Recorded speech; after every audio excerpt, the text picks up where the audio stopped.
देखो मेरे भाई, मानो या ना मानो, लेकिन बॉलीवुड में ना पॉलिटिक्स का असर बहुत ज्यादा होता है। और ये मैं ऐसे ही नहीं बोल रहा हूँ, बिल्कुल भी नहीं। क्योंकि अगर तुम रिकॉर्ड उठा करके देखोगे तो एक समय था जब गैंगस्टर पे फिल्में बना करती थी, ज्यादातर गैंगस्टर मूवी बना करती थी और उसे ग्लोरीफाई भी किया जाता था, उसे अच्छा भी बताया जाता था, उसकी लाइफ की ट्रेजेडी की भी बताई जाती थी। और अभी भी है, लेकिन वो चीज अब साउथ के फिल्मों में देखने को मिलता है और लोग उसे आज भी इंजॉय कर रहे हैं। क्या वो पुष्पा की बात किया जाए या केजीएफ चैप्टर 2 की बात किया जाए, वो गैंगस्टर मूवी है ना, उसको तुम क्या कहोगे। लेकिन बहुत लोग ऑफेंड हो जाएंगे कि नहीं भाई तू ऐसे कैसे बोल सकता है। तो ठीक है ना, मत सुनो, कोई दिक्कत नहीं है। लेकिन अगर बॉलीवुड का इन्फ्लुएंस की बात किया जाए, मैं बॉलीवुड के ऊपर अगर बात किया जाए, तो साल दर साल पॉलिटिक्स का असर देखने को मिला ही है। कांग्रेस के समय में फिल्में क्या बनती थी, योद्धा अकबर, मुगलों का गुणगान किया जाता था और हिस्ट्री कुछ और थी।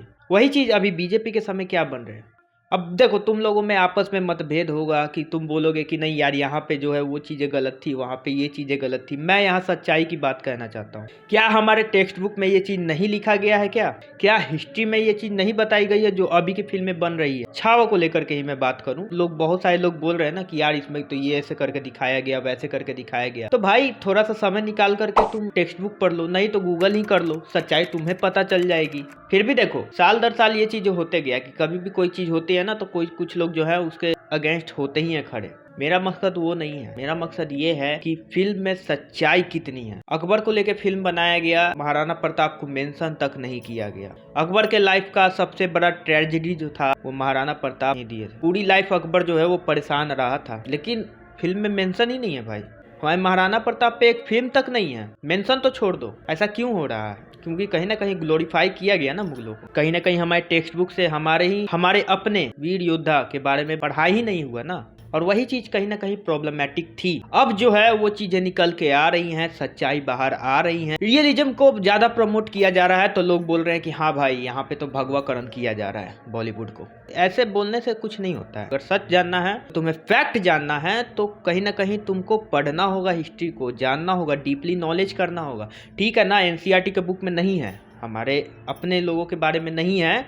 मुगल के लोग, मुगल हो गए, तुगलक हो गए, लोधी हो गए, जो लोग बाहर से आए उनके बारे में आपको ज़्यादा देखने को मिलेगा। चंद्रगुप्त मौर्य के बारे में बहुत ही कम आपको पढ़ने को मिलेगा। धनानंद, देखो धनानंद भी हमारे देश के ही राजा थे और वो कहीं ना कहीं क्रूर भी था, लेकिन उसके बारे में भी तो बताओ। अगर गलत ही उसने किया है अपने शासन काल में तो उसको भी तो पढ़ाओ। जरूरी थोड़ी है कि अच्छी चीज को ही दिखाएंगे, अगर वो गलत किया है तो उसको भी बताओ। लेकिन धनानंद का मेंशन भी नहीं है कहीं पे। सम्राट अशोक हम सब जानते हैं, उनके बारे में पढ़ा भी है, लेकिन डीपली नॉलेज नहीं है। तो इसमें फॉल्ट किसकी है? हमारी है? बिल्कुल भी नहीं। हमें जो मिलेगा वही तो पढ़ेंगे। और इस तरीके से हमारे हिस्ट्री को प्रदर्शित किया गया है ना, बुक के थ्रू, मूवी के थ्रू, कि लोग बोर हो रहे हैं। धनानंद का जन्म इतने समय में हुआ, अशोक का जन्म इतने ईसा पूर्व में हुआ था, उनके पिता का नाम ये था, उनके दादाजी का नाम ये था, ये इतना लड़ाई लड़े थे, उसके बाद ये मर गए, बस।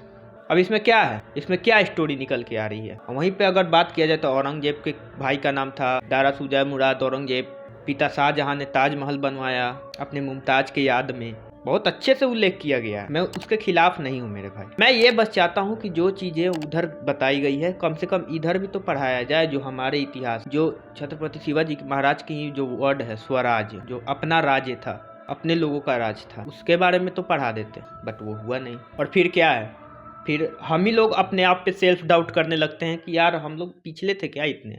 फिर अंग्रेजों ने हमें लूटा, अंग्रेजों ने 200 साल तक हमें, हमारी मेंटालिटी को ही चेंज करके रख दिया। 200 साल तक अगर किसी को दबा के रखोगे तो उसको ऊपर उठने में समय लगेगा। लोग गरीबी रेखा से नीचे चले जाएंगे, लोग मेंटली अनस्टेबल हो जाएंगे, तो उनको एक समय आने तक उनको प्रोग्रेस देखने को मिलेगा। आज की जो यूथ है, आज की जो जनता है, जितनी इंटेलिजेंट है आज की जनता, वो कहीं ना कहीं, हम ये नहीं कह सकते कि 1980s में या 1995 में जो है वो इंडिया की जनता जो है वो इतनी इंटेलिजेंट थी, क्योंकि नहीं, उस समय भाई हमें पढ़ने के लिए उतना साधन नहीं हुआ करता था उन लोगों को। आज हर चीज़ है, हर चीज़ अवेलेबल है। तो आज की जनता एज कंपेरिजन 1945 या फिर 1995 के कंपेरिजन वाइज आज की जनता ज़्यादा समझदार है। लेकिन फिर वही बात आ जाएगी कि भाई हिस्ट्री हो, जियोग्राफी हो, साइंस हो, लोगों की अपनी रुचि होती है, उसके अकॉर्डिंग आपको डिसाइड करना पड़ेगा कि आपको क्या पढ़ाना है, क्या देना है। और मैं एजुकेशन सिस्टम को लेकर के शुरू से भी बोलते आ रहा हूँ, आगे भी बोलते जा रहा हूँ कि वो चीज़ें पढ़ाओ जो फ्यूचर में काम आए। एटलीस्ट काम ना आए तो कुछ सीखने को मिले कि यहाँ अच्छा हिस्ट्री में वो चीज़ें गलत हुई, हम वो चीज़ें नहीं करना चाहते हैं। खैर मेरे भाई, तुम्हारी क्या ओपिनियन है